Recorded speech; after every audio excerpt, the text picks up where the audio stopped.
Just to reiterate, you know, this region is comprised of El Paso, Juarez, and Las Cruces. It's a region that is right now categorized as one of the 5th largest manufacturing hubs in North America. And, you know, that critical support that we provide every day to trade is very impactful in our region. I thank you, Kenneth, for allowing the opportunity to sit in and talk to us about how we can leverage continued opportunities and growth in our economy. Thank you so much for participating. Appreciate it. Gracias, Jessica. Álvaro, adelante. Gracias, bienvenidos todos, muy buen día. Les quiero dar la cordial bienvenida a todos los socios de desarrollo económico. Bienvenido, Kenneth, por acompañarnos. Bienvenida a nuestra secretaria de Economía e Innovación del Estado. Primero que nada, pues platicarte que Desarrollo Económico es un organismo que se enfoca en proyectos e iniciativas estratégicas que elevan la calidad de vida de la ciudad, de aquí en la región. Como podrás ver, trabajamos muy coordinados entre diferentes organismos, especialmente con el grupo de Chihuahua y El Paso. Los empresarios estamos muy alineados, muy unidos, como nunca en la historia. Y pues bienvenido, Kenneth. Gracias por estar aquí. Gracias, Álvaro. Adelante, Miguel. Muchas gracias a todos. Quisiera darle la bienvenida a todos los integrantes que se están sumando a esta conferencia, a todos los integrantes de los desarrollos económicos tanto de Chihuahua como de Juárez. Una conferencia más que seguramente va a ser sumamente ilustrativa en términos de retos y oportunidades que nos brinda el TEMEC, sobre todo siendo un estado fronterizo, particularmente se nos van a abrir retos y oportunidades muy específicas.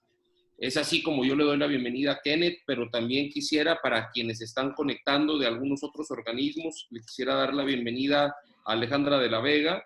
Como ustedes saben, ella es una gran empresaria del estado de Chihuahua, particularmente de Juárez, y hoy por hoy es nuestra secretaria de Innovación y Desarrollo Económico para el estado de Chihuahua, y de quien nos sentimos sumamente orgullosos por los logros que ha tenido durante su gestión. Muchas gracias. Adelante, Fernando. Gracias, Miguel. Y finalmente, Mario Porras.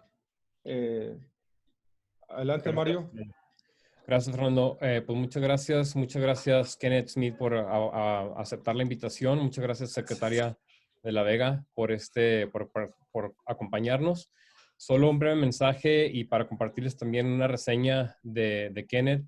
Creo que tenemos que expandir, profundizar y celebrar con más ahínco las relaciones interpersonales entre ambos lados de la frontera. Es decir, necesitamos asumir un compromiso en la relación binacional respaldado por instituciones a largo plazo. Entendemos que juntos somos mejores y que juntos vamos a poder lograr más para toda nuestra gente. Creo que nuestra relación entre ambos países es de las más importantes de todo el mundo y las oportunidades del reshoring y nuevas cadenas de suministros, así como la población joven de México, como futuros consumidores y el espíritu de innovación y crecimiento nos convierte en una región muy atractiva y llena de oportunidades.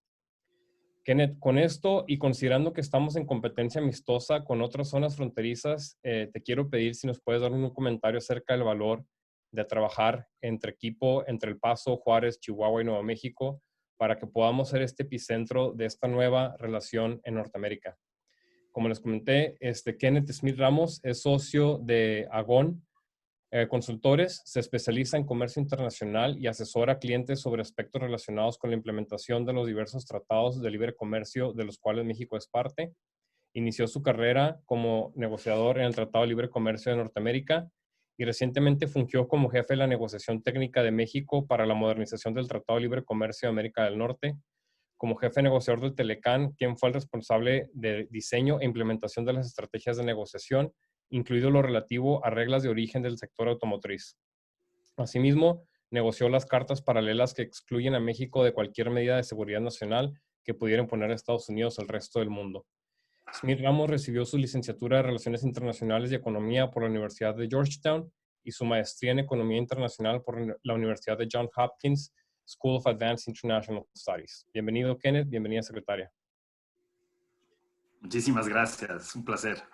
Adelante, Kenneth, sin mayor preámbulo. Disculpen.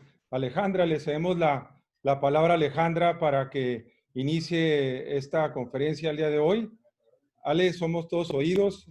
Adelante. Muchas gracias por acompañarnos. Muchas gracias a ustedes por la invitación a platicar esta mañana, ya mediodía. Buenas tardes a todos.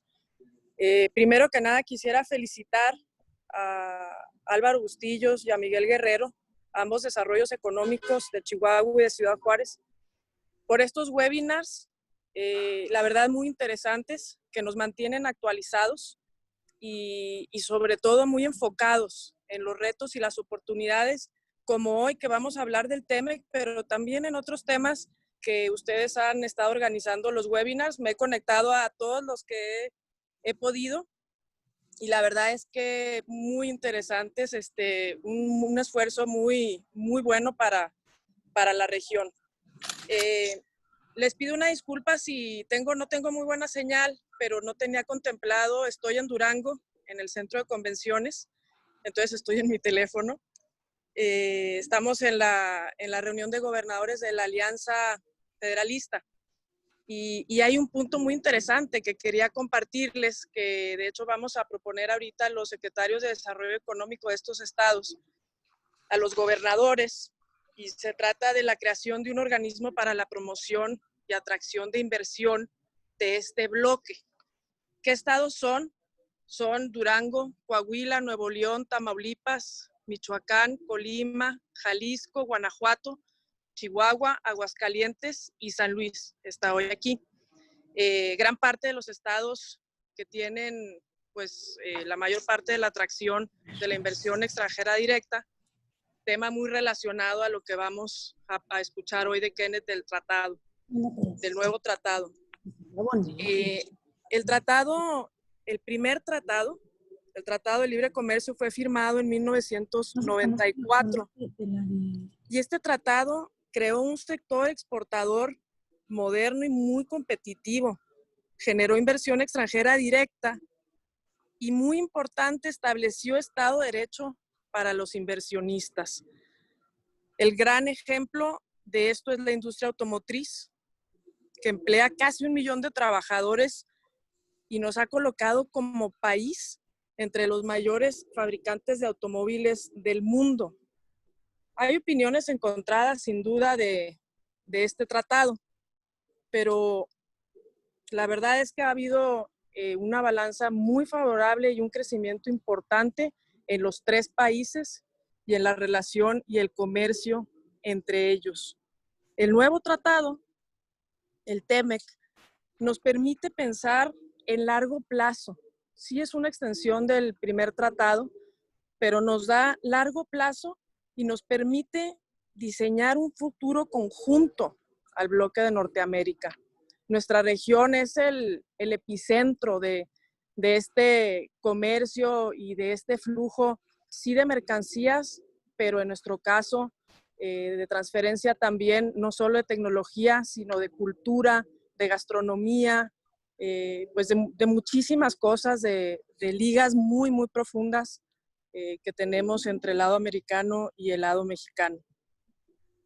Las nuevas reglas de este tratado de contenido nacional generan oportunidades en el sector automotriz, particularmente para mejorar nuestras cadenas de valor locales. Hemos observado que la mayor parte de las OEMs y Tier 1 y Tier 2 están fortaleciendo los programas de proveeduría local, además de impulsar a sus proveedores de fuera de la región a relocalizar sus instalaciones de manufactura. También debo decir que los cambios geopolíticos pues vienen a influir de manera muy importante y las discusiones entre Estados Unidos y China generan grandes oportunidades para nuestro país y para nuestra región, para el estado de Chihuahua. Desde el punto de vista de Chihuahua, podemos ver que este acuerdo abre la puerta a una nueva generación de inversiones en sectores estratégicos de otros países de la región que están empezando a voltear a ver a México como una locación estratégica para fortalecer su footprint global y para ser más competitivos en el mercado norteamericano. Cabe mencionar que las 2 grandes inversiones en México que se han anunciado desde que entró en vigor el TEMEC se instalarán en el estado de Chihuahua. Una de ellas, la nueva planta ensambladora de vehículos deportivos de la canadiense BRP, Bombardier Recreational Products, escogió a Ciudad Juárez para la generación de 1,200 empleos con una inversión de $180 millones canadienses.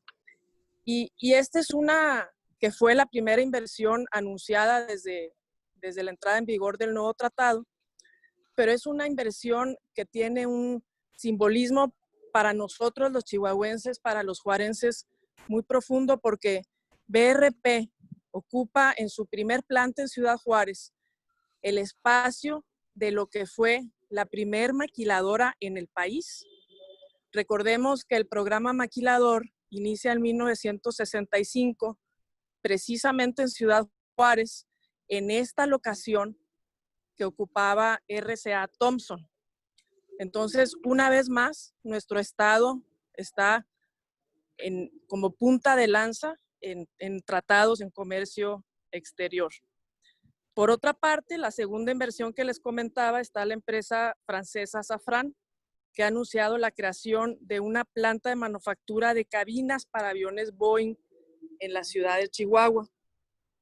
Esta planta va a emplear a cerca de 800 personas altamente especializadas y quienes nos acercan al país entero a ese gran sueño de poder construir un avión completo en territorio mexicano. Estos son procesos nuevos que no existen ahorita en el país, entonces vienen a contribuir a esa cadena de manufactura del sector aeroespacial. Otro punto que quisiera señalar es que en el TEMEC se pactó elevar de $50 a $100 el valor de los envíos adquiridos vía comercio electrónico. Con esto se abre una gran oportunidad para apoyar la exportación de las micro y pequeñas industrias, además de habilitar la posibilidad de resolver temas en cuanto a logística y acceso al mercado estadounidense y canadiense con los exportadores. En conclusión, este tratado da certeza importante a las empresas extranjeras establecidas en México y vamos a ver un incremento en los proyectos de inversión extranjera en nuestro país. Es una gran oportunidad y un gran reto para los proveedores locales, para nuestras MIPYMES, integrarse a estos altos estándares de calidad y de manufactura de la industria de exportación, y a su vez se genera una gran oportunidad en el comercio electrónico. Muchísimas gracias. Un comercial, Per. Arriba Chihuahua, ¿eh? Muy bien. Muchas gracias, Alejandra, por tus palabras y gracias por la primicia que nos das de este organismo que van a proponer para atraer inversión a la región norte de México. Muchas felicidades y bueno, ya nos estarán mencionando cómo les fue y cuáles resultados tuvieron. Bueno, para continuar, le damos la palabra a Kenneth Smith Ramos. Kenneth, muchísimas gracias por acompañarnos el día de hoy. Ha sido un gusto, un placer arreglar esta conferencia contigo, una gran disponibilidad.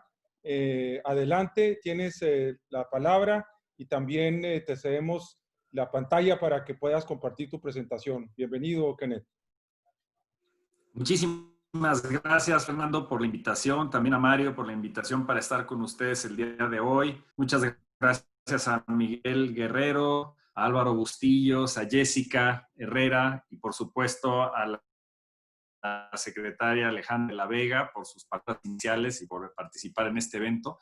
Es para mí un honor poder estar con ustedes y compartir algunas observaciones respecto a los resultados del TEMEC, dónde nos encontramos hoy en día, cuáles son los logros y sobre todo hacia dónde vamos y qué debemos hacer para aprovechar este tratado al máximo. También hablaré un poco acerca de los retos que enfrentamos. Es un hecho que el TEMEC está entrando en vigor en una coyuntura difícil por la pandemia del COVID y la situación económica no solo de nuestra región, sino del mundo, pero hay grandes oportunidades que aprovechar, no solo para nuestro país, sino en particular también para Chihuahua y para Texas. Entonces voy a tocar todos estos temas. Tengo aquí una presentación que me gustaría compartir con ustedes. La voy a poner en pantalla. Un segundito.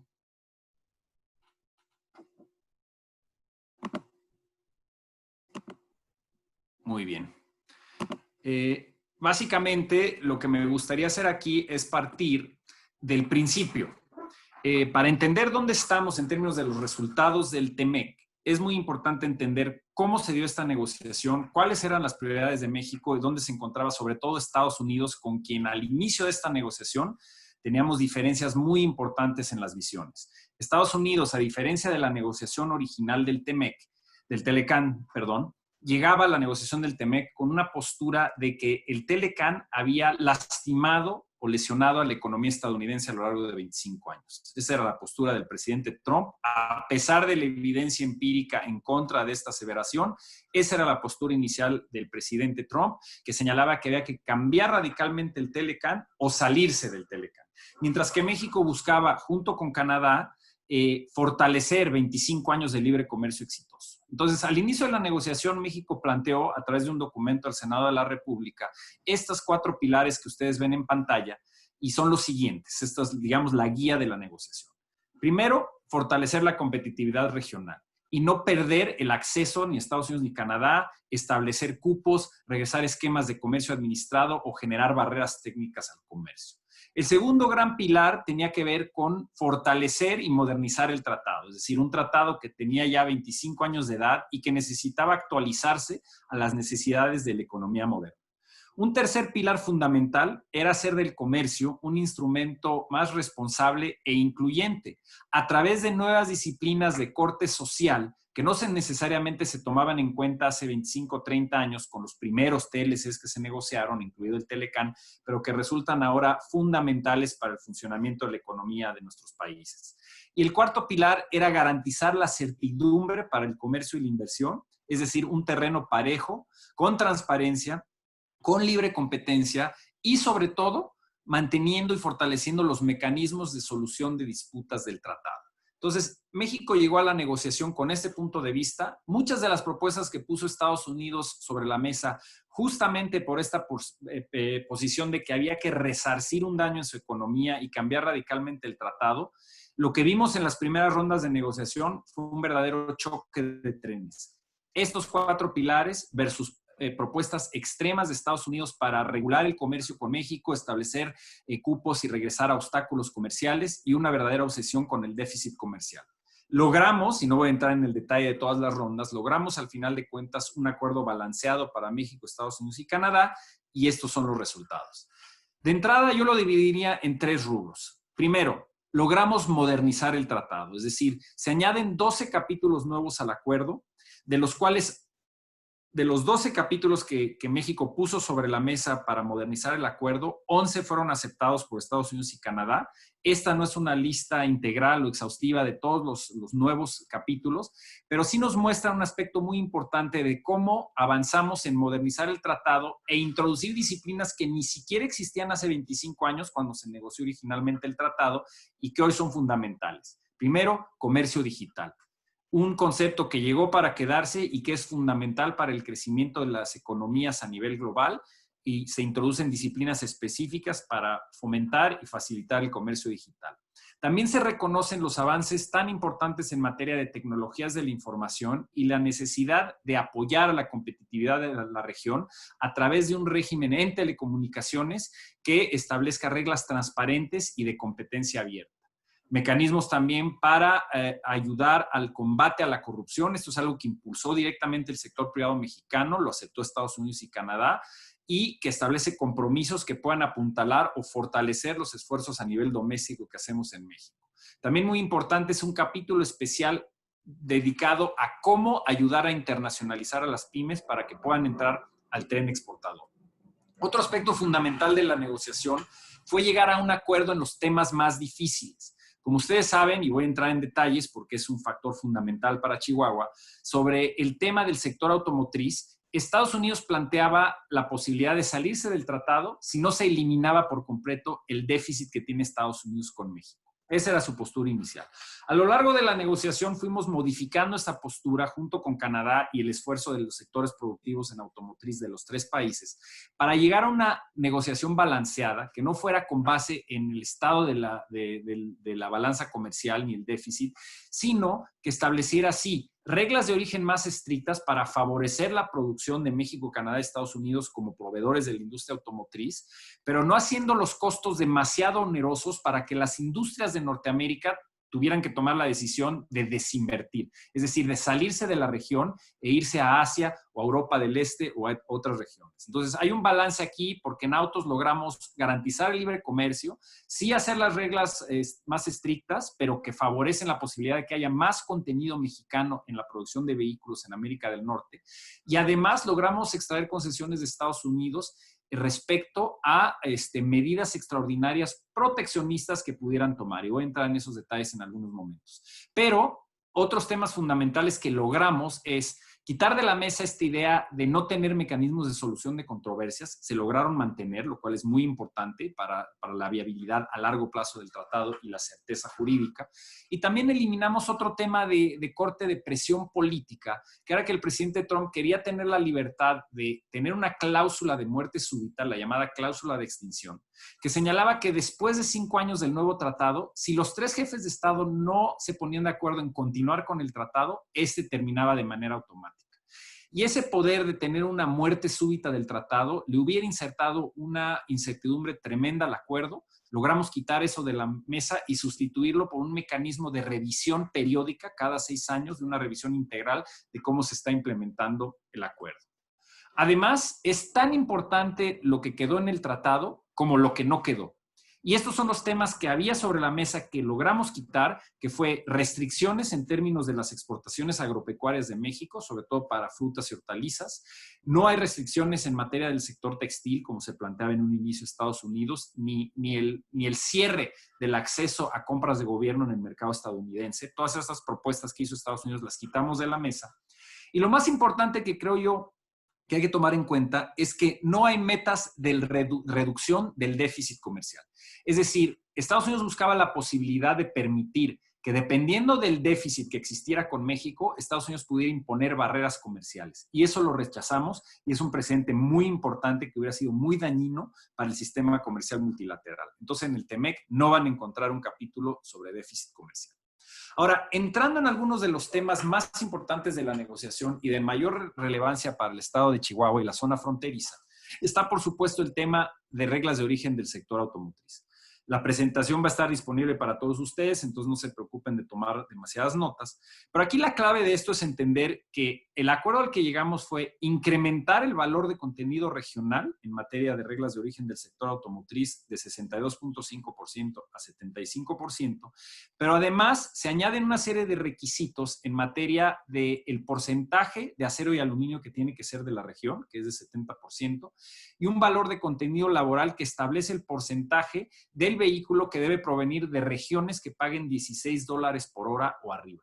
Y todos estos elementos que son innovadores, nunca se han utilizado en ningún tratado, fueron una respuesta para balancear las posturas iniciales de Estados Unidos que eran extremas, que buscaban forzar que el 50% del vehículo a fuerzas tuviera que ser producido en Estados Unidos y además buscar la imposición a través del tratado de los salarios en el sector automotriz en México, lo cual a todas luces era inaceptable.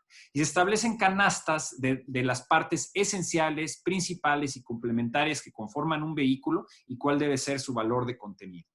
¿Qué obtiene además, digamos, en esta negociación balanceada? ¿Qué obtiene México en particular? La promesa de que si Estados Unidos unilateralmente decide violar sus compromisos en la OMC e incrementar unilateralmente el arancel de nación más favorecida, a México se le va a respetar. Hoy en día es 2.5%, un arancel manejable, inclusive para los OEMs que no puedan cumplir inmediatamente con los requisitos del TEMEC, 2.5% no se va a incrementar, aunque lo haga Estados Unidos en la OMC, por un monto de 1.6 millones de unidades de vehículos y hasta 108 mil millones de dólares en autopartes. Para poner un ejemplo, hoy estamos exportando alrededor de 78 mil millones de dólares, entonces no hay manera que una medida de seguridad nacional nos pegue. Si es que la implementa Estados Unidos en el sector automotriz, Canadá y México seríamos los únicos excluidos. Asimismo, por seguridad nacional es lo mismo y por incremento de arancel de nación más favorecida. Entonces, esta es una suerte de seguro de vida para México y también para Canadá, de que no va a haber medidas proteccionistas como amenaza Estados Unidos a hacer en el sector. Y ahorita hablaremos de otras que sí está haciendo, por ejemplo, en el sector de transformadores eléctricos. Un tema muy importante, y eso lo veremos en unos minutos en la guía, digamos, de cumplimiento de TEMEC que hemos elaborado aquí en el despacho de Agon, uno de los temas fundamentales que cambia en el tratado es que ahora la defensa de los derechos laborales forman parte no de un acuerdo paralelo como en el Telecán original, sino como un capítulo central del tratado. ¿Y qué significa eso? Que está sujeto a solución de controversias. Entonces, se añaden nuevas disciplinas para proteger los derechos de los trabajadores, por ejemplo, el derecho de los trabajadores migrantes. Obviamente se sigue combatiendo el trabajo forzoso infantil, pero se añaden nuevas disciplinas para combatir la discriminación de género en el trabajo o la violencia, la prohibición de violencia y combate a la violencia en los centros laborales. Y además incluye un apartado que es muy importante que conozcan las empresas sobre democracia sindical. Era una asignatura pendiente en nuestro país y entonces, de conformidad con nuestra propia reforma laboral en México, se establecen en el TEMEC compromisos de cómo se deben llevar a cabo las elecciones de líderes sindicales y también los procesos de socialización y aprobación de los contratos colectivos de trabajo. Entonces, es muy importante que estos nuevos requisitos sean tomados en cuenta para las empresas que operan en México y, bueno, en toda la región del TEMEC. Quisiera pasar en específico, habiendo visto algunos de los temas fundamentales de lo que logramos en la negociación del TEMEC y en específico hablé del sector automotriz y de la importancia de los temas laborales, ver algunas cifras y la importancia del tratado para el estado de Chihuahua. Ustedes, que son expertos en comercio internacional, seguramente tienen estas cifras, pero es muy importante ponerlas aquí en evidencia. Chihuahua, principal país, estado exportador de nuestro país. Aquí ven el crecimiento que se ha dado en los últimos años. Ya hablábamos de la captación de inversión extranjera directa, las nuevas inversiones que están llegando, que nos lo explicaba la secretaria de la Vega. Entonces, obviamente, el comercio internacional es un aspecto fundamental para nuestro país, pero sobre todo para el estado de Chihuahua. Vemos aquí algunas cifras que son parciales. Hicimos a propósito el análisis del primer trimestre de este año comparado con el año pasado. Y lo interesante es que hay un incremento cuando tomamos el primer trimestre y el 47% del valor de las exportaciones realizadas en el estado son aportadas por el segmento de fabricación de equipo de cómputo, comunicación, medición y otros componentes y accesorios electrónicos. Este es y seguirá siendo un sector fundamental para el estado. Obviamente estas cifras van a cambiar radicalmente cuando veamos el segundo, tercero y cuarto trimestre de este año, no solo en Chihuahua, sino en todo el país, por la crisis económica y la parálisis productiva que nos causó por varios meses la pandemia del COVID. Pero esto es una fotografía interesante de cómo estamos a principios de año. Y voy a hablar, digamos, del futuro de la situación económica en unos minutos. Aquí es un ejemplo de los principales rubros de exportación para el estado de Chihuahua, que es muy importante, donde vemos lo que ya mencionábamos en componentes y accesorios electrónicos, obviamente equipo de transporte, aparatos eléctricos y generación de energía eléctrica y otros rubros muy importantes que van a seguir creciendo en el estado y que representan, digamos, la fuente de la manufactura estatal. Habiendo visto este panorama, digamos, de Chihuahua, dónde se encuentra hoy en día, hablemos ahora de dónde se dirige tanto la región fronteriza como el país en el contexto de lo que está pasando alrededor del TEMEC. Como ya lo mencioné, el TEMEC entra en vigor durante lo que es probablemente la peor crisis económica en la historia de México y de Estados Unidos y de Canadá también, o por lo menos en los últimos 100 años. ¿Y qué es lo que ha sucedido? Por un lado, esta crisis y esta parálisis productiva ha generado miedo, ha generado preocupación y ha agudizado las presiones proteccionistas en diversos países. Y Estados Unidos no es la excepción. Ya traían esta tendencia desde que entró en vigor la administración Trump. Y aquí lo que vemos en pantalla son algunas de las posturas de los líderes, digamos, de asesores del presidente Trump en la materia. El asesor en comercio y manufactura de la Casa Blanca, Peter Navarro, está usando el argumento de que lo que nos demostró el COVID es que Estados Unidos no puede depender de cadenas globales y tiene que tratar de ser autosuficiente. Sabemos que en un mundo globalizado, en la economía moderna, esto es imposible, pero es una postura que están impulsando, digamos, lo que le llaman los halcones conservadores en Estados Unidos respecto al proteccionismo que debe implementar Estados Unidos. Por otro lado, el propio embajador Lighthizer, negociador en jefe del TEMEC, señala que la era del offshoring, de que se vayan las empresas de Estados Unidos a otros países, está llegando a su fin.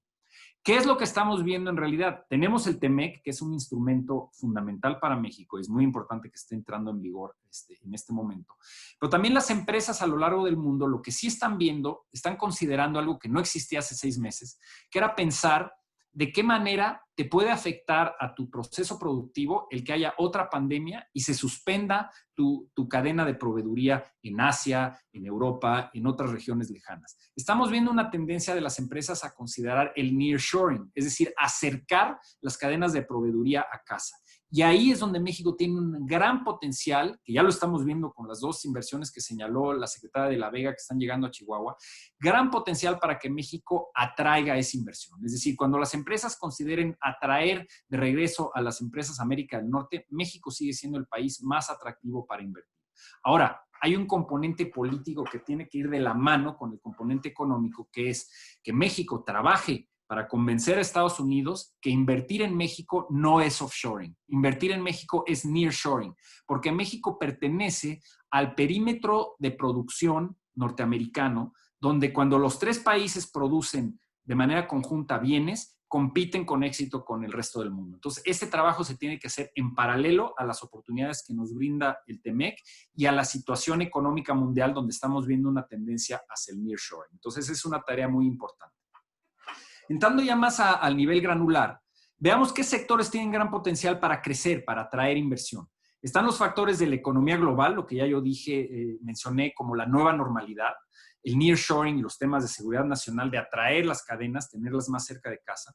Pero también hay factores como lo que ya mencioné, que son las reglas de origen más estrictas, por ejemplo, en el sector automotriz, que pueden ayudar a atraer inversión a Norteamérica. Empresas de China, Tailandia o Europa del Este saben que va a ser más difícil simplemente exportar sus componentes e incorporarlos en el mercado norteamericano automotriz. Ahora van a tener que hacer un esfuerzo para establecerse con alianzas estratégicas e invertir en América del Norte. Y eso puede ayudar que un sector como el automotriz y otros más, que ya eran exitosos como aeroespacial, maquinaria y equipo, sigan creciendo. El segundo rubro que pongo aquí en esta lámina es de sectores nuevos o sectores donde ya teníamos presencia, sobre todo en Chihuahua hay producción en equipo médico y otros, pero que con la pandemia del COVID se vio la necesidad fundamental de facilitar la producción y el flujo de estos productos en casos de emergencia. Y estamos hablando desde equipo médico de protección personal para los trabajadores de la salud y los ciudadanos, pero también equipo de precisión, equipo de telemedicina, diagnósticos, etcétera. Y sobre todo la necesidad de que los países inviertan más en investigación clínica para vacunas, medicamentos de nueva generación como los biológicos, y ahí es donde con los cambios en el TEMEC en materia de la protección de la propiedad intelectual se generan los incentivos para que haya una mayor investigación clínica en México y una atracción de inversión de tecnologías de punta. Yo creo que esa es la clave y donde Chihuahua se puede beneficiar tanto en manufactura avanzada como en biotecnología médica para tratar de atraer y dar el salto tecnológico, atraer empresas de alta tecnología. Sin lugar a dudas, cuando hablamos de sectores del futuro, la economía digital es la nueva frontera, porque lo que estamos viendo en otras regiones del mundo es una inversión enorme en economía digital, en inversión que se puede seguir dando como se da en Chihuahua, en manufactura avanzada, en los fierros, en plantas, en fábricas,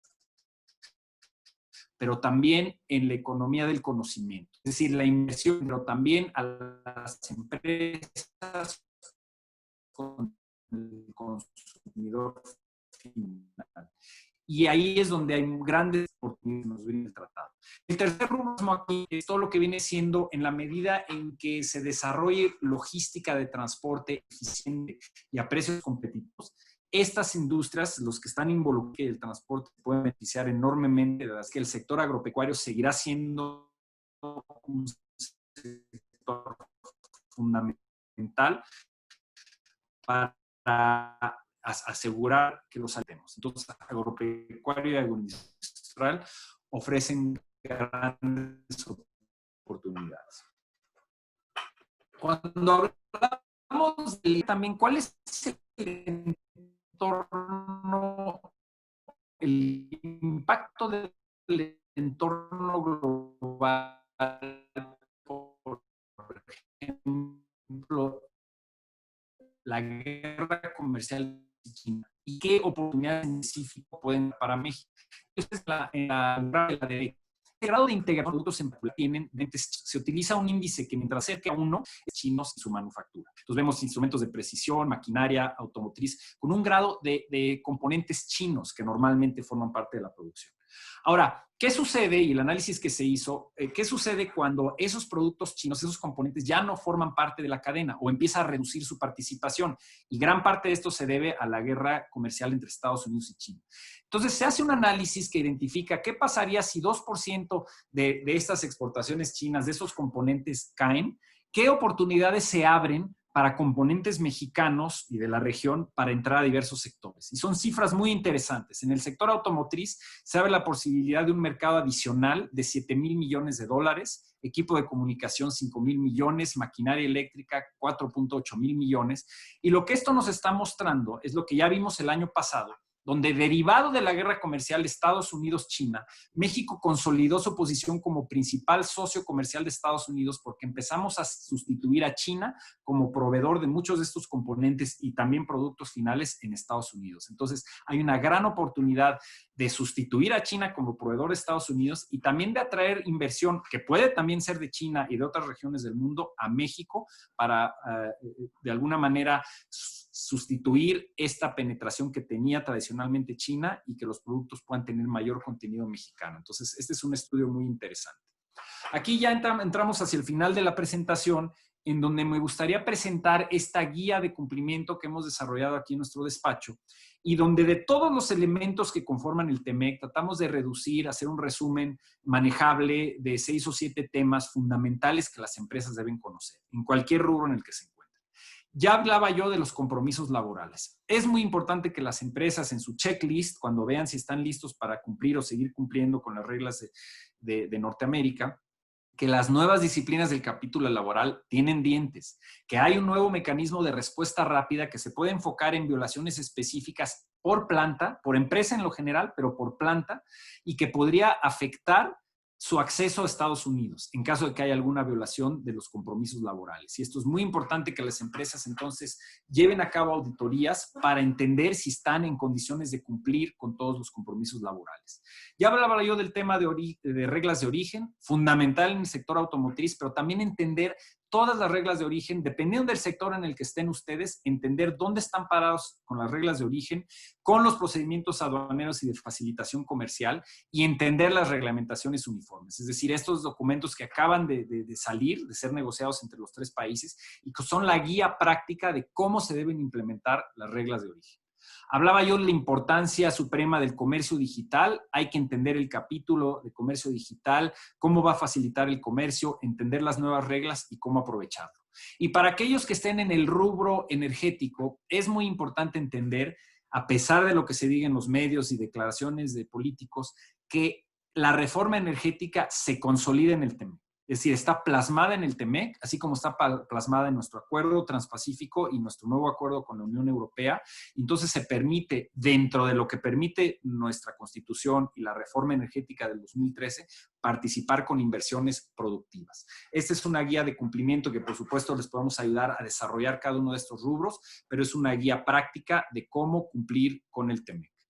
Ahora, entremos ya hacia el final de la presentación. ¿Cuáles son los riesgos para México, sobre todo vis-a-vis Estados Unidos en un año electoral? Y también quiero hablar un poco sobre lo que tenemos que hacer en México, la tarea pendiente en México para de veras aprovechar el tratado. De entrada, hay riesgos en Estados Unidos porque ya viene una tendencia proteccionista desde que entró al poder Trump, pero además, con la situación que estamos viviendo, no solo con el COVID, pero también porque hay elecciones presidenciales en noviembre. Entonces, ya hay presiones, por ejemplo, de los productores agropecuarios de Florida de introducir medidas para restringir las exportaciones mexicanas a Estados Unidos de productos frescos. Ya hay presión de los sindicatos en Estados Unidos para que la administración Trump inicie casos laborales en contra de México. Tanto Florida como los sindicatos son factores esenciales para definir quién va a ser presidente en Estados Unidos. Entonces, puede haber una tendencia, llamémosle un incentivo perverso, para que la administración trate de quedar bien con los sindicatos e inicie casos laborales, aunque estos sean frívolos. En caso de que eso suceda, ahí la Secretaría de Economía y la Secretaría del Trabajo tienen que hacer un trabajo muy fino para la defensa de México y asegurar que estos casos no queden como precedentes que puedan detonar una cascada de casos laborales en contra de México. Siempre está también la amenaza de Trump de incrementar los aranceles. Yo creo que el hecho de tener el TEMEC reduce esa volatilidad porque lo hace extremadamente costoso para el presidente Trump de subir los aranceles unilateralmente porque inmediatamente habría represalias en contra de sus propias exportaciones, pero no podemos descartar esa opción. Y el hecho de que la OMC en este momento está paralizada, también porque Estados Unidos está minando la OMC y obstaculizando el funcionamiento del órgano de apelación, que es donde se resuelven disputas comerciales multilaterales. Entonces, hay que tomar esto en cuenta como riesgos, pero también hay que darnos cuenta que va a depender de nosotros el aprovechar las oportunidades que brinda el TEMEC. Y aquí me refiero a 4 grandes rubros. Las políticas públicas que establezca México en materia económica y de promoción de la inversión tienen que ser congruentes con nuestros compromisos del TEMEC. Es decir, el gobierno de López Obrador está abrazando al TEMEC, se aprobó de manera avasalladora por Morena en el Senado de la República, 107 votos a favor y 1 en contra, y se está manejando como un instrumento fundamental para el crecimiento de México. Sin embargo, hay áreas del gabinete, como la Secretaría de Energía o la Secretaría de Medio Ambiente, donde se están implementando políticas que son contrarias a la liberalización comercial y que violan el TEMEC. Yo diría que hay un tema fundamental aquí que hay que ver en 2 rubros. Uno, la parte energética, donde se está echando para atrás, digamos, inversiones en materia de energías renovables que pueden brindarle gran competitividad al país, reduciendo las tarifas eléctricas y teniendo un efecto de beneficio para el medio ambiente. Por otro lado, en Semarnat, y esto es muy importante para Chihuahua, ha implementado un mecanismo por razones ideológicas de bloquear la entrada de semilla de algodón transgénico que ya veníamos importando y que se permite dentro del Telecán, está impidiendo la entrada a México, lo cual está causando estragos en la producción de algodón del país y donde Chihuahua se está viendo seriamente afectado. Porque es gracias a esta entrada de semilla mejorada que se ha reducido el uso de plaguicidas, pero que se ha incrementado al triple la producción, es decir, el rendimiento por hectárea de algodón en Chihuahua, gracias a poder utilizar esa semilla. Estados Unidos ya está listo para iniciar un panel en contra de México en este tema y eso sería muy desafortunado por las represalias que pueden pegarle a nuestro país y además por el daño que está haciendo a los productores agrícolas de Chihuahua y también de otros estados, pero principalmente de Chihuahua. Entonces, las políticas públicas deben ir a favor de la inversión, tenemos que implementar correctamente el TEMEC y tenemos también que fortalecer la independencia de los reguladores autónomos. Ese es un tema fundamental en cualquier país, en cualquier democracia que haya demostrado crecimiento sostenido desde el punto de vista económico, generar esos contrapesos de reguladores independientes que permitan regular el funcionamiento de la economía y no tener injerencia política, eliminar monopolios y prácticas desleales y no utilizar, digamos, generar barreras de entrada al mercado. Entonces, eso es muy importante porque hemos visto también movimientos por parte del gobierno en contra de la independencia de los reguladores. Y un aspecto fundamental, ya casi para cerrar, es retomar la cooperación del gobierno con el sector productivo. Es decir, eso se fue perdiendo por las diferencias de opinión respecto al sector privado de qué se debe de hacer para apoyar sobre todo a las pymes en este momento de crisis económica y las posturas que ha tomado el gobierno. Es importante regresar a un esquema de cooperación gobierno-sector privado para en ese sentido acelerar la salida de la crisis. Y por último, ¿qué debe hacer México en el escenario internacional? Definitivamente implementar correctamente el TEMEC y en estos momentos asegurar que Estados Unidos, también Canadá, pero sobre todo Estados Unidos por las tendencias proteccionistas, lo implemente correctamente. Están haciendo una investigación por seguridad nacional ahorita que nuevamente no se justifica, igual que no se justificó para el acero y el aluminio, que le pega a transformadores eléctricos y todos sus componentes. Y esto es algo que puede afectar la manufactura en Chihuahua, en otros estados del país, y es importante que el gobierno mexicano se defienda con todo en contra de este tipo de medidas. Y además es muy importante que aprovechemos la red de tratados que tenemos con otros países, 12 tratados con 46 países, y ahí es donde entra algo que la secretaria de la Vega mencionó, la importancia de tener mecanismos ágiles, flexibles y con presupuesto para promover las exportaciones mexicanas y atraer la inversión.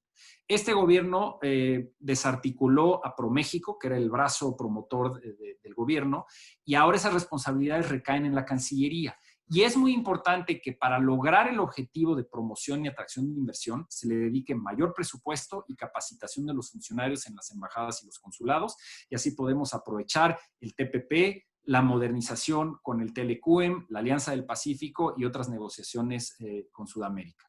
Pero nuevamente, la clave para que logremos aprovechar al máximo para nuestro país, para Chihuahua, para el sur de Texas, el tratado, debemos promover políticas públicas en México que sean propicias a la generación de riqueza, a la generación de negocios y a la atracción de la inversión. Hasta ahí mi presentación y estoy a sus órdenes. Muchísimas gracias. Muchas gracias, Kenneth, por tu presentación. Si te parece, estimado Miguel, continuamos con la sección de preguntas y respuestas. Sí, me parece muy bien, Fernando. Kenneth, muchas gracias por tu presentación. Creo que a todos nos queda mucho más claro precisamente estos retos y estas oportunidades, pero también la exigencia hacia nuestro gobierno federal para que efectivamente cumpla con los acuerdos y que a su vez sea proactivo para evitar precisamente todas esas posibles amenazas que se pudieran venir, que las vivimos hace poco tiempo y que sin duda alguna pues a muchas de las industrias nos pusieron a temblar, ¿no? En términos arancelarios, en términos de cierres de frontera, y pues todo esto se dio debido a la falta de proactividad quizás por parte del gobierno mexicano y a la falta, por ejemplo, de control en las fronteras. Y bueno, pues mientras tengamos un equilibrio y un orden, seguramente las cosas se van a dar de manera favorable. Quisiera hacer una pregunta de aquí, de una de las personas, es una pregunta anónima, y dice, en cuanto al tema del aluminio y acero, tengo entendido que los costos en México no son competitivos comparados contra Asia. ¿Saben si hay alguna estrategia y cuál es para aminorar esta debilidad por parte del gobierno federal mexicano? Y mira, sin lugar a dudas, ese tema es muy importante. Algo que tratamos de hacer en la negociación del TEMEC fue asegurar que no fuéramos a generar costos adicionales que fueran demasiado onerosos y que hicieran que las empresas, sobre todo en el sector automotriz, como lo mencioné, decidieran irse de la región y que resultara más barato o de plano no cumplir con el TEMEC o simplemente localizarse en otros países del mundo que no enfrenten este tipo de costos. Ahora, lo que se establece en el acuerdo es un requisito de 70% de acero y aluminio de la región, dependiendo de las empresas, de las armadoras y cuánto tiempo llevan en Norteamérica y cómo están estructuradas en términos de sus cadenas de proveeduría, va a ser más o menos difícil cumplir con estos objetivos. Ahora, las reglas de origen del tratado establecen una serie de facilidades donde si las empresas en lo particular no pueden cumplir de entrada con este requisito de acero y aluminio, lo que se permite es presentar un plan de trabajo al país al que vas a exportar, digamos una empresa, una OEM de México que va a exportar a Estados Unidos, que ya lo están presentando, un programa de trabajo en el régimen alternativo de transición que les da prórrogas, les puede dar prórrogas hasta por 5 años y cubriendo el 10% de su producción para que ciertos requisitos del tratado no los tengan que cumplir de manera inmediata. Entonces hay una, digamos, válvula de escape, hay una posibilidad de adecuación a lo largo del tiempo para que se puedan ir adecuando y generar, digamos, la proveeduría regional. Y en ese sentido, hay un tema que sí se modificó y que nos preocupa, que se modificó en el protocolo adicional cuando se buscaba la aprobación del TEMEC en el Congreso de Estados Unidos. Los demócratas impulsaron, junto con Lighthizer, el hacer la regla de origen del planchón más estricta. México lo aceptó, nosotros en la negociación original, en la administración pasada, lo habíamos rechazado, porque eso te genera costos adicionales para la lámina que necesitas en la producción de vehículos. Este es un requisito que va a entrar en 7 años, no entra de manera automática, pero lo que se tiene que hacer es, la Secretaría de Economía tiene que trabajar con el sector productivo nacional para ir desarrollando esa capacidad de generar los aceros especializados en la región, porque es un hecho que al tener reglas de origen más estrictas, te reduce la posibilidad de surtirte de otras partes del mundo. No es un requisito que las OEMs consideren como prohibitivo, que les force a cerrar operaciones o irse a otras partes del mundo, pero sin lugar a dudas es un requisito adicional que tienen que cumplir. Gracias, Kenneth. Aquí tengo una pregunta de Bahar que dice, how do you expect rules of origin will impact the investments on the energy sector? And which areas of the energy sector do you expect will be impacted the most? Well, there are certain changes in the rules of origin that have to do with steel, in the steel sector, and that, as I mentioned, that affects all steel using sectors, but in particular the automotive sector. But in particular, with regards to energy, one of the elements on rules of origin that exists is the possibility that Mexico, in the implementation of its energy reform of 2013, will allow up to 35% of domestic content in energy infrastructure development projects in Mexico. That's something that we have established, that right now it's at 25% and it will increase over time. So that's one of the requirements that's not so much instituted in the USMCA itself, but that is a result of our energy reform. Other than that, the rules of origin should not affect negatively investment projects in the energy sector.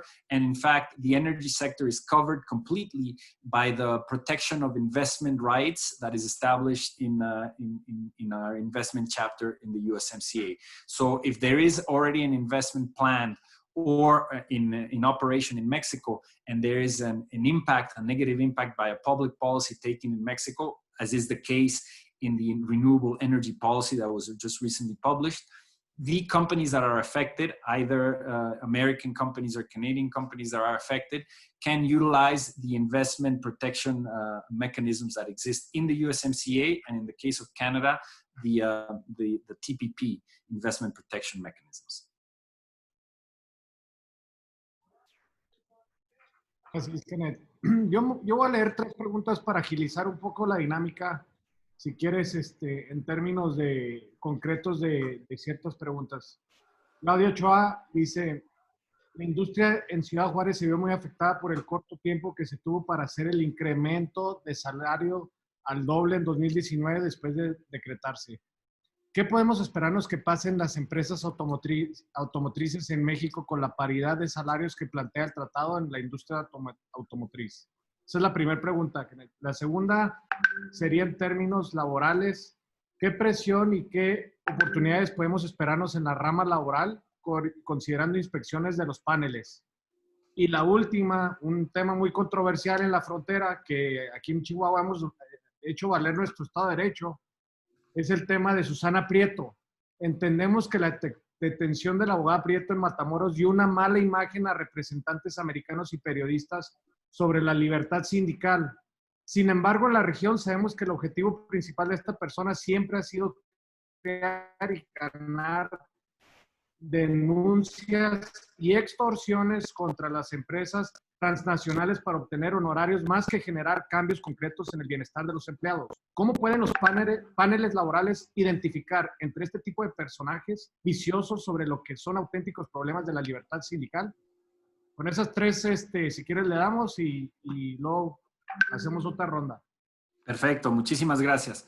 Mira, referente al tema de salarios, como lo mencioné en la presentación, Estados Unidos en un inicio quería buscar que a través del tratado se impusieran los salarios en el sector automotriz en México. Obviamente eso lo rechazamos y entonces trabajamos con Estados Unidos en una propuesta que de alguna manera incorporara algo que ya existe hoy en día. Es decir, hoy en día cuando se produce un vehículo en México, hay un porcentaje que ya viene de Estados Unidos y de Canadá, es decir, de regiones que pagan $16 la hora o superior. Y dependiendo del modelo, pueden estar entre 15 o 22, 23%. Lo que se hace en el tratado es que se introduce el concepto de valor de contenido laboral en los requisitos de reglas de origen, y se establece que es 40% del vehículo. Pero lo que hizo México y también Canadá, y que en particular le sirve a México, y fue la diferencia para que los OEMs pudieran aceptarlo, es lo que les dijimos es, cuando se produce un vehículo en México, no puedes decir nada más que todo el valor salarial viene de la línea de producción en México. Hay muchos gastos que efectuaron las empresas en investigación y desarrollo en, ya sea Estados Unidos o Canadá, que también se deben contabilizar. O sea, me debes contar eso como parte de la contribución al salario que contribuyó a la manufactura de ese vehículo. Entonces, la negociación final hizo que de ese 40%, 25% del valor de ese 40% sea en la línea de producción y luego lo que queda, el 15%, sea si la empresa tiene un centro de desarrollo e investigación en Estados Unidos y Canadá y paga esos salarios, se contabiliza. Y además, si llegan a tener una planta de alguna de las partes esenciales, transmisiones, motores, etcétera, en Estados Unidos también se contabiliza. Entonces, al haber bajado el valor de contenido laboral ya en la práctica, o sea, en la línea de producción, a 25%, fue la diferencia para que las OEMs dijeran, yo eventualmente sí puedo cumplir con esos niveles. Y hay un aspecto interesante que no le va a gustar al presidente Trump, pero una declaración reciente de las empresas japonesas que dijeron, independientemente del nivel salarial que exista y de la presión de llegar a ese 16 dólares por hora, yo prefiero triplicar o duplicar, dependiendo de las plantas, mis salarios en México y mantener mis operaciones en México, porque al final de cuentas, en el análisis costo-beneficio, gano más si incremento salarios de mis plantas en México y mantengo mi producción ahí que si me voy a Estados Unidos. Entonces, eso es muy valioso y yo creo que hay que trabajarlo con las autoridades y con el sector productivo en el sector automotriz para promover este tipo de decisiones de las armadoras, porque al final de cuentas eso es ganar, ganar. Se queda la inversión en México y además vas ayudando al incremento del salario de los trabajadores. Luego, yo voy a juntar los dos temas, las dos preguntas en materia laboral. Obviamente, como yo lo mencionaba, existe la posibilidad de que haya presiones por parte de Estados Unidos para iniciar casos laborales en contra de México, pero va a ser muy importante que se analice si los casos que se presentan cumplen con todas las condiciones plasmadas en el acuerdo. Y hay condiciones muy específicas que se hicieron más laxas, desafortunadamente, en el protocolo modificatorio, pero que aún son muy importantes para que un panel considere si inicia un caso y lo lleva a sus últimas consecuencias. De entrada, cualquier violación laboral que se impute tiene que estar relacionada con el comercio y la inversión. Y esto es algo que se tiene que demostrar en el panel, en la evidencia que se presente. Entonces, en ese sentido, puede haber presiones, puede haber allá un mecanismo de reglas de procedimiento de los panelistas donde, por ejemplo, en el caso de los mecanismos de respuesta rápida que se activan únicamente en casos de violación de temas de democracia sindical, los panelistas pueden tener acceso y hacer visitas de verificación a las empresas para asegurar que el contrato colectivo fue aprobado por todos los trabajadores, que hubo un voto secreto, cómo se eligieron a los líderes sindicales. Y en ese caso pueden ser acompañados de los observadores, que está plasmado, ese es un tema que también se añadió en el protocolo modificatorio, observadores del país que esté iniciando la demanda, es decir, acompañados por observadores de Estados Unidos. Pero al final de cuentas son los panelistas que tienen que seguir los criterios establecidos de manera estricta en el capítulo, los que van a decidir si una demanda procede o no.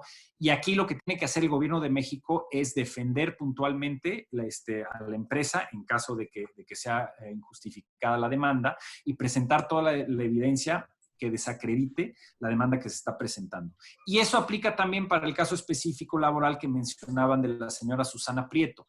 Cualquier evidencia, digamos, que pudiera ser anecdótica o simplemente mediática, tiene que ser descartada. Lo que se tiene que analizar son los hechos y si en efecto hay una postura de, ya sea de hostigamiento o impedimento de, digamos, de realizar las actividades de libre asociación en una empresa. Esos son los únicos criterios que se tienen que analizar y no las circunstancias de un particular o de un individuo y, digamos, su récord, que como ustedes señalan, es bastante sospechoso en términos de los motivos reales que motivan su accionar. Pero ahí, básicamente, en las reglas de procedimiento, si alguien presentara un caso diciendo que el gobierno de México está hostigando de manera recurrente a esta persona, yo creo que fácilmente se puede demostrar que no es el caso. Entonces, ahí es donde tenemos que esperar que sea una defensa eficiente por parte de México de los derechos plasmados en el sector laboral y que sea en beneficio de las empresas. Muchas gracias, Kenneth. Antes que nada, quiero también agradecer la presencia. Tenemos en los participantes al Cónsul General de México en El Paso, a Mauricio Ibarra. Muchas gracias, Cónsul, por acompañarnos. Y para proceder con las preguntas, Kenneth, una pregunta de Federico Talavera. Dice, ¿qué planes hay para agilizar los cruces fronterizos? Quizás debamos anticiparnos y pensar cómo vamos a mejorar la infraestructura de aduanas de ambos países para dar la debida atención a las inversiones que vienen. Y agregar también ahí a otro comentario, pregunta adicional es, ¿qué comentario nos puedes dejar? El nuevo tratado son 3 países, Norteamérica, muchísimas regiones compitiendo. ¿Qué mensaje nos podrías dejar a nosotros, como El Paso, Juárez, Chihuahua, Nuevo México, del valor que tenemos para trabajar en equipo para realmente poder sobresalir como región y tomar ventaja de este nuevo tratado? Muy bien, entonces el primer tema lo juntaré, que tiene que ver con la agilización del cruce fronterizo y temas fundamentales como es la infraestructura aduanera y de cruce fronterizo. Uno de los aspectos fundamentales en el tratado es que además de añadir capítulos de modernización, se fortalecieron capítulos existentes. Y uno de ellos es el capítulo que tiene que ver en específico con procedimientos aduaneros y facilitación comercial. Y es ahí donde se trata de reducir la burocracia en frontera, utilizar tecnologías de la información, certificados electrónicos, modificación, digamos, en los mecanismos de verificación y lo que le llaman, digamos, empresas que son los trusted traders, que ya son conocidos y que pueden hacer uso de los carriles dedicados específicos para tener un cruce fronterizo más ágil con Estados Unidos. Se dan facilidades para el despacho aduanero, reducir el número de inspecciones en frontera, utilizar tecnología, rayos gamma, etcétera, de manera más amplia. Incrementar los horarios de operación de las aduanas fronterizas. Muchos de estos temas de facilitación van a ayudar a agilizar el cruce fronterizo y reducir el tiempo de cruce de las mercancías. Asimismo, además de todos estos elementos que se plasman en el tratado, se abre un nuevo capítulo de competitividad que impulsó México en particular, porque lo que sucedía anteriormente, había temas que no estaban plasmados en el Telecan, pero que eran esenciales para su operación, como por ejemplo la cooperación México-Estados Unidos a través de mecanismos como la Sociedad para la Prosperidad o el diálogo de alto nivel, donde se hablaba, por ejemplo, de cómo establecer alianzas público-privadas para generar fondos para generar infraestructura, mejorar la infraestructura fronteriza. Esto no estaba plasmado en el Telecan per se. Todo lo que sucedía es que estas iniciativas bilaterales funcionaban muy bien y cuando había un cambio de régimen o se iba uno de los presidentes, era borrón y cuenta nueva.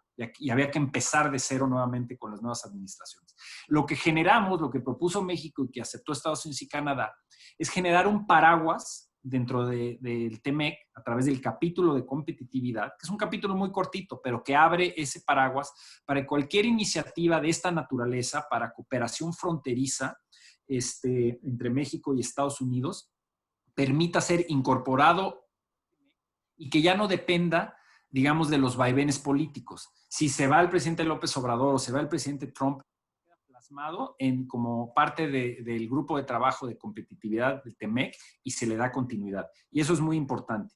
Y eso, digamos, es una liga al segundo tema que mencionas digamos, la vecindad al interior de América del Norte y en particular, ¿qué puede hacer Chihuahua y Texas? Es seguir agilizando, digamos, la cooperación a nivel de autoridades. Yo creo que eso ha sido un aspecto fundamental, autoridades estatales y también a nivel municipal, para agilizar el cruce fronterizo, para encontrar estos mecanismos de financiamiento y de participación, digamos, alianzas público-privadas, en facilitar en todo momento todo lo que vienen siendo las operaciones de comercio exterior. Yo creo que, si bien yo hablé mucho de Chihuahua y cuáles son sus fortalezas y las posibilidades hacia el futuro, no olvidemos que Texas exporta más a México que cualquier país del mundo. O sea, estamos hablando más de 100,000 millones de dólares en exportación, un cruce permanente de componentes. En el sector automotriz más de 7, 8, 9 veces cruzan componentes de un lado a otro, y lo mismo en otros sectores de manufactura avanzada. Entonces yo creo que estos mecanismos de cooperación, tanto del sector privado que ya existen, y fortalecer la cooperación entre las autoridades tanto estatales como municipales, es una vía para fortalecer la producción conjunta, porque al final de cuentas la frontera es una región muy especial en el sentido de que están ligadas desde el punto de vista cultural y productivo de una manera que no vemos en otras regiones, digamos, de América del Norte. Yo creo que esa es la manera de fortalecer y aprovechar al máximo el TEMEC. Gracias, Kenneth. Otra pregunta, esta va en sentido, es de parte de Eugenio Baeza, dueño de Grupo Bafar. Pregunta, ¿qué va a pasar con la nueva ley de etiquetado en México? ¿Los productos que se importan de Canadá y Estados Unidos Y la segunda es, ¿cómo quedó el capítulo de protección de inversiones de Canadá y Estados Unidos en el tratado, en el nuevo tratado? ¿Cómo cambiaron esos mecanismos? Perfecto. Respecto a la ley de etiquetado, este es un tema que ha sido controvertido no solo en México, como ustedes saben, sino que ya Estados Unidos lo señaló en su documento anual que saca sobre barreras comerciales mundiales. Tiene un documento que saca USTR, donde listan las barreras comerciales que enfrentan con sus principales socios. Y en materia de ley de etiquetado, en una reunión del Comité de Obstáculos Técnicos al Comercio de la OMC en octubre del año pasado, ya pusieron sobre la mesa la preocupación que tiene Estados Unidos de que la ley de etiquetado pudiera generar barreras al comercio. Entonces, esto está en discusión. Hay un tema muy particular que se está viendo ahorita que ya estamos hablando de reglamentos, de regulaciones secundarias, donde en México hay una propuesta para un reglamento de salud en donde no se le permitiría a aquellos alimentos procesados que sean sujetos a los semáforos de advertencia de que tienen demasiada azúcar o grasa saturada, etcétera, no se les permitiría hacer una recomposición de estos productos y añadirles productos que pudieran ser benéficos para la salud. Un ejemplo muy claro,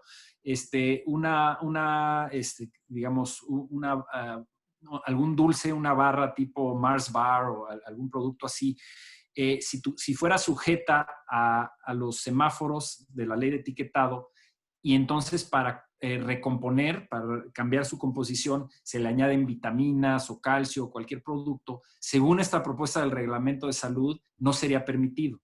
Y esto es un problema porque lo que estás diciendo es, si ya catalogué como tu producto como posiblemente dañino para la salud por exceso de azúcar o grasas, no te permito mejorarlo, lo cual es totalmente contraproducente, porque no solo no permite reformular los productos y entonces en ese sentido tratar de avanzar hacia una mejor nutrición, sino además estás coartando el derecho de los particulares de producir el producto que mientras se cumpla con los objetivos sanitarios, no debes tú como Estado decirle cómo tiene que producir sus productos al particular.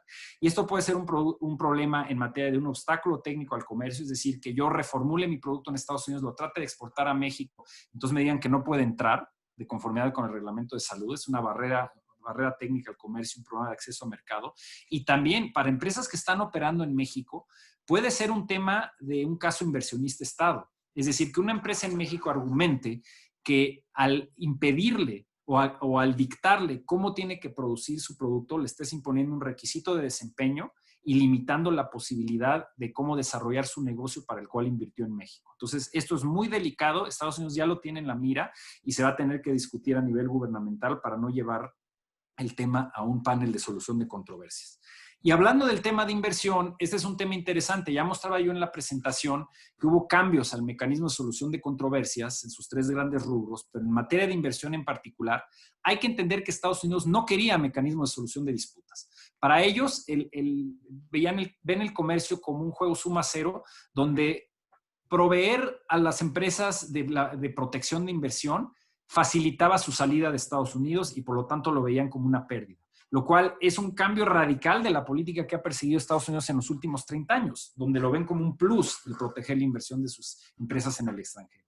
Al final de cuentas, en la negociación y por el empuje de nuestro sector privado, el sector privado estadounidense, se logró cambiar esta postura de Estados Unidos y se logró un esquema diferente al que tenemos en Telecan, en donde se le da, digamos, una protección completa en términos de todas las protecciones que brinda el sector, digamos, el capítulo de inversión, a todos los sectores que tengan contratos gubernamentales, es decir, el sector energético, telecomunicaciones, transportes, etcétera, sectores regulados, tienen una protección, digamos, al máximo, es la protección máxima que se tiene dentro del capítulo de inversión. Y otros sectores, como el sector manufacturero, que Estados Unidos quería sacar, quería que no tuvieran protección a la inversión, lo que nosotros logramos es que sí se mantuviera el nivel que teníamos en Telecan, más no el nivel más avanzado que se tiene en TPP o en otros tratados. En la práctica, ¿qué significa? Que con Estados Unidos seguimos teniendo protección para inversiones de Estados Unidos en México, nomás que se fortalece en los sectores como energía, infraestructura, telecomunicaciones, transporte, construcción. Y con Canadá, lo que se hace es que se va a aplicar entre México y Canadá el capítulo completo de protección de inversión, inversionista-Estado, que se tiene dentro del TPP. Entonces, opera de una manera bifurcada y entre Estados Unidos y Canadá no hay mecanismo de protección inversionista-Estado. Eso es algo que, al final de cuentas, yo creo que es desafortunado para Canadá, sobre todo si vemos algunas de las políticas que está tomando Estados Unidos, pero bueno, así decidieron aceptarlo. Pero nosotros tenemos un mecanismo de protección de la inversión con Estados Unidos y también uno con Canadá que nos da certeza jurídica a largo plazo. Muchas gracias, Kenneth. Quisiera hacer las últimas dos preguntas. La primera es por parte de Martín Galván. ¿Se puede comentarse alguna estrategia para incluir a la pequeña y mediana empresa en la cadena de valor del concepto nearshoring? Y me paso a la última que dice de Javier Echmal: ¿las nuevas reglas o condiciones del TEMEC incluyen la promoción o la oportunidad de generar más tecnología mexicana y no solo oportunidades de manufactura? Y si es así, ¿cómo la podemos aprovechar? Yo creo que son muy buenas preguntas. Al final de cuentas, lo que se busca a través del TEMEC es fortalecer la capacidad de dar ese salto tecnológico. Están ligadas de alguna manera las dos preguntas. Yo diría, empezando por la parte de mayor tecnología, varios de los principios, digamos, básicos del TEMEC es como partiendo de un esquema de libre comercio donde ya no tienes aranceles y has tratado de reducir al máximo los obstáculos técnicos al comercio, es decir, utilizar las regulaciones como barreras comerciales. El siguiente paso es las disciplinas más finas en materia, por ejemplo, de protección de la propiedad industrial, que te pueden facilitar la elaboración de patentes, de tecnología propia, y en ese sentido fomentar la inversión, no nada más en manufactura, sino en todo lo que viene siendo investigación y desarrollo. Es decir, dar ese brinco de que, por ejemplo, como lo hemos hecho en ciertos ramos del sector textil, no estamos como estábamos hace 50 años produciendo productos intensivos en mano de obra de algodón, sino que ahora estamos en procesos de diseño y alta tecnología. Lo mismo pasa en los procesos de las industrias pesadas, en la manufactura avanzada, donde México cada vez deja de ser un país que compite con base en costo de mano de obra barata y tiene que entrar a estos rubros tecnológicos. Entonces, los esquemas en TEMEC de facilitación comercial, de protección de la propiedad industrial, de la protección de los secretos comerciales, son elementos muy importantes que pueden fomentar una mayor tecnología a nivel nacional y fomentar los encadenamientos entre la parte productiva y la parte académica. ¿En donde vemos ejemplos muy positivos? En el sector aeroespacial, por ejemplo, sé que se hace en Chihuahua, también tenemos en Querétaro, donde los currículums de las universidades, los ingenieros que están saliendo de las universidades, se están preparando no de manera teórica general, sino enfocados a las necesidades del mercado en ese momento. Necesitan las plantas que están en los clústeres produciendo componentes de aeronáutica. Necesitamos ingenieros en estos rubros y las universidades los están graduando con ese skill set. Entonces, eso es muy importante que lo repliquemos a nivel nacional y en otros sectores. Esa es la clave, y los países desarrollados, desde los más grandes hasta los pequeños como Nueva Zelanda, que son líderes en materia de agronegocios, están creando sus procesos productivos con la generación de conocimiento y ingenieros especializados en la materia. Respecto a pymes, este es un aspecto fundamental. Yo diría que la contribución del TEMEC al tema de pymes va más allá del capítulo específico de cómo internacionalizar a las pymes.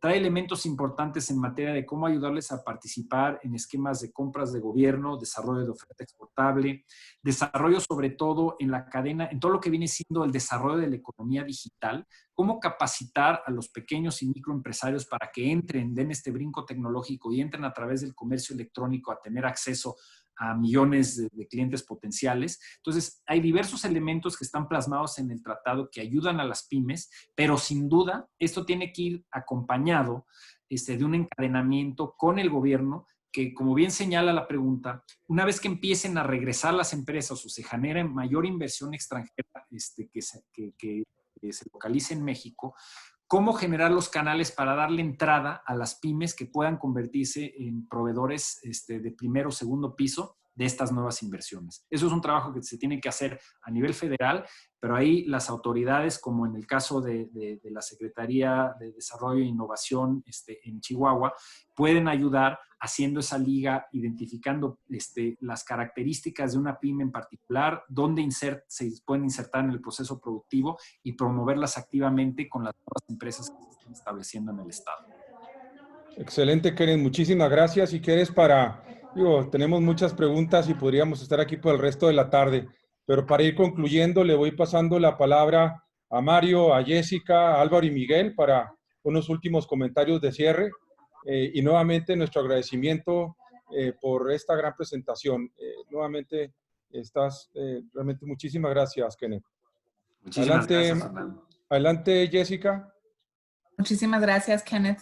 Thank you everyone also who participated y gracias de nuevo por todos esos buenos temas que nosotros como región debemos seguir agilizando, ¿verdad? Para poder promover más que nunca estos sectores y quizás ir viendo qué otras áreas alrededor de la frontera nos podemos unir, que no nomás sea esta región, sino la región entre Estados Unidos y México. Pero muchas gracias, muy interesante.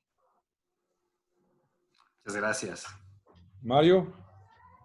Gracias, Kenneth, por aceptar la invitación y sabemos de antemano que pues el TEMEC por sí solo no va a resolver todos los problemas económicos o retos de ambos países.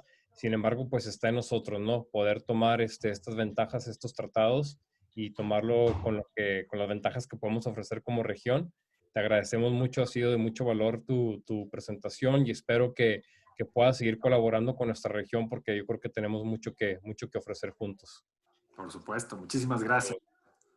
Miguel, adelante. Pues muchas gracias y gracias a todos quienes estuvieron en esta conferencia. Lamentablemente por tiempo no pudimos generar todas las preguntas que se han formulado. Sin embargo, bueno, pues las compartiremos, Kenneth, por si nos puedes ahondar un poco en esas respuestas y compartirlas, pues te lo agradeceríamos bastante. Muchas gracias. Todas sus órdenes. Seguimos a la orden y que tengan un excelente resto de la semana. Muchas gracias. Muchísimas gracias. Gracias. Ya por último, Kenneth, yo creo que hay mucho que coordinar. Te comento 2 puntos rápidos ya para cerrar.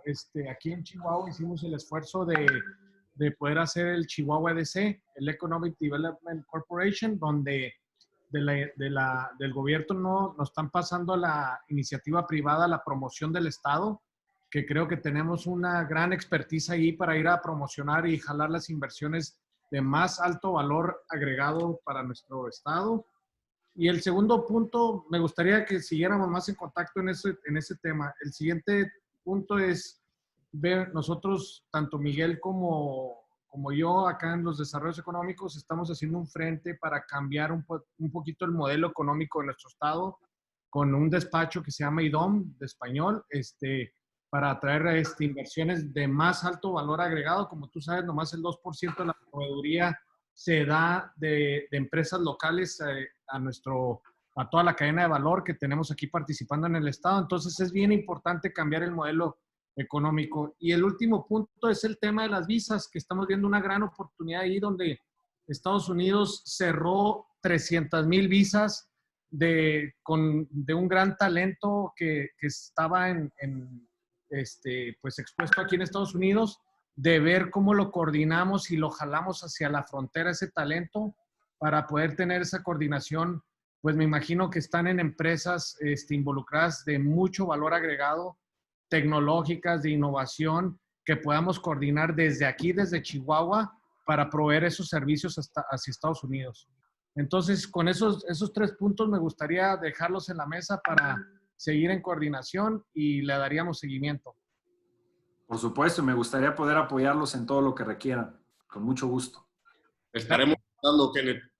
Muchas gracias. En comunicación, claro que sí. Pues bueno, nuevamente con esto cerramos el webinar del día de hoy. Agradecemos a la secretaria Alejandra de la Vega por su participación. Y nuevamente, Kenneth, muy ilustrativo tus comentarios y tu presentación. Les recuerdo que estaremos subiendo el video de esta sesión a nuestro sitio de internet y adicionalmente tendremos disponible la presentación que hoy muy amablemente Kenneth nos realizó. Sin más, muchísimas gracias y que tengan muy buen día.